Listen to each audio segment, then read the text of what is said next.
Few figures in history evoke such a chilling blend of fascination and revulsion as Vlad III, better known as Vlad the Impaler.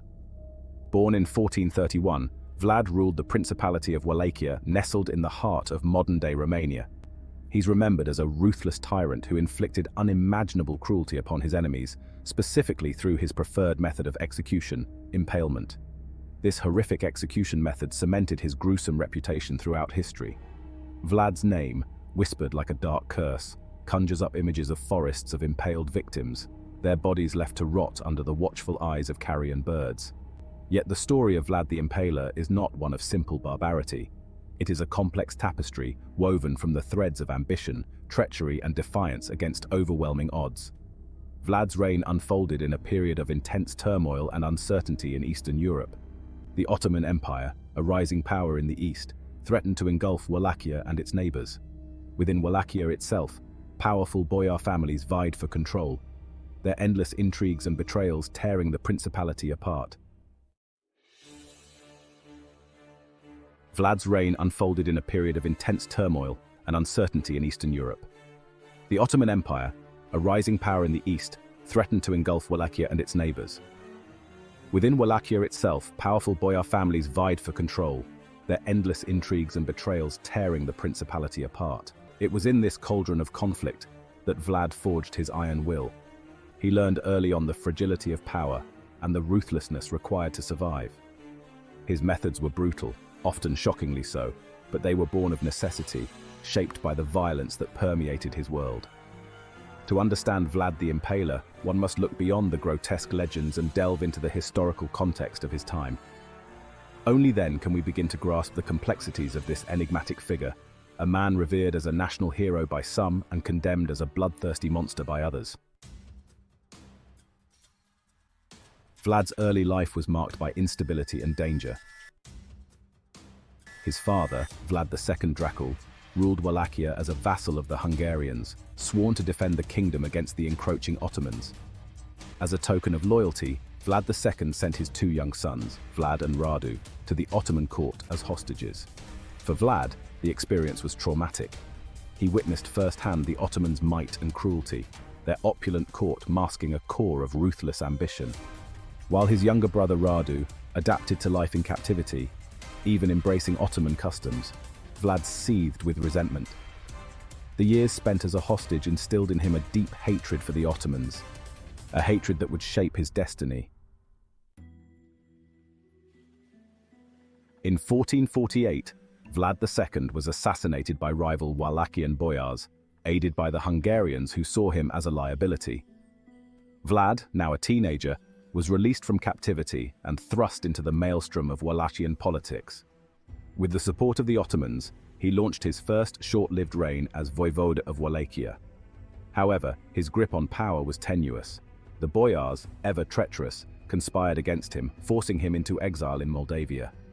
These early setbacks hardened Vlad's resolve. He learned that to survive in the treacherous world of Wallachian politics, he needed to be as cunning and ruthless as his enemies. He vowed to reclaim his birthright and avenge his father's murder, no matter the cost. In 1456, Vlad returned to Wallachia, his eyes fixed on the throne. He had secured the support of a small army of Moldavian and disaffected Wallachian boyars, but he faced formidable opposition. The incumbent ruler, Vladislav II, was a puppet of the Hungarians, backed by a powerful faction of boyars. Undeterred, Vlad unleashed a campaign of terror that shocked even his battle-hardened contemporaries. He stormed through Wallachia, his forces leaving a trail of impaled bodies in their wake. The boyars who had betrayed his father, those who had conspired against him during his first reign, were hunted down and mercilessly executed. Vlad's brutality was not merely a product of bloodlust. It was a calculated strategy designed to break the will of his enemies and consolidate his power. He understood that in a land riven by intrigue and betrayal, only fear could guarantee obedience. His reputation for cruelty preceded him, sowing terror among his enemies and deterring potential rivals. By 1456, Vlad had seized control of Wallachia, finally claiming the throne that was rightfully his. He entered the capital, Targoviste, not as a conquering hero, but as a vengeful spectre, his shadow draped over the land like a shroud. His reign of terror had just begun. Vlad's reign as Voivode of Wallachia was marked by relentless brutality. He ruled with an iron fist, crushing any hint of dissent with swift and merciless punishment. His preferred method of execution, impalement, became synonymous with his name. Victims, often still alive, were impaled on sharpened stakes, their agonizing deaths serving as a grim warning to any who dared defy Vlad's authority. Forests of impaled corpses lined the roads leading into Wallachia, a gruesome testament to Vlad's ruthlessness. Vlad's cruelty was not reserved solely for his enemies. He meted out harsh punishments for even minor offenses, believing that only through fear could he maintain order in a land rife with treachery. Thieves were impaled, liars had their tongues cut out, and those who disobeyed his laws faced unimaginable tortures. Stories of Vlad's cruelty spread far and wide, recounted by terrified travelers and chronicled by horrified ambassadors. He became a figure of legend in his own time, his name whispered in hushed tones from the courts of Europe to the bustling marketplaces of the Ottoman Empire. While Vlad's brutality earned him a fearsome reputation, it often overshadows his other qualities.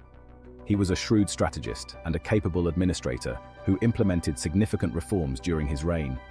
He understood that a strong and prosperous Wallachia was essential to withstand the looming threat of the Ottoman Empire. To strengthen his position, Vlad broke the power of the boyars, the traditional rivals of the Wallachian princes. He replaced them with loyal followers from among the lower ranks of nobility, and even commoners, rewarding their service with land and positions of authority. This policy, while effective in consolidating his power, made him many enemies among the old boyar families who resented their loss of influence. They would eventually play a key role in his downfall.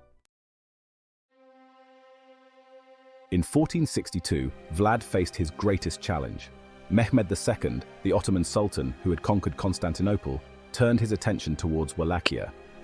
Mehmed, angered by Vlad's refusal to pay tribute and his massacre of Ottoman envoys, led a massive army into Wallachia, determined to crush the defiant prince.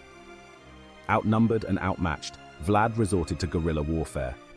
He refused to meet the Ottomans in open battle, instead harassing their supply lines and launching lightning raids on their camps. Vlad's most audacious attack came during the night attack, where his forces infiltrated the Ottoman camp, aiming to assassinate the Sultan himself. While Mehmed escaped, the attack sowed chaos and confusion among the Ottoman ranks, demoralizing the Sultan's forces. Despite his valiant efforts, Vlad could not ultimately defeat the Ottomans. Betrayed by his allies and facing overwhelming odds, he was forced to retreat into the Carpathian Mountains. Vlad's retreat marked a turning point in his fortunes. Abandoned by his allies and facing enemies on all sides, he became a pawn in the power struggles between Hungary and the Ottoman Empire. The Hungarians, initially wary of Vlad's brutality, saw an opportunity to use him against their Ottoman enemies. They lured him into a trap, arresting him on trumped-up charges of treason and imprisoning him in Visegrad Castle.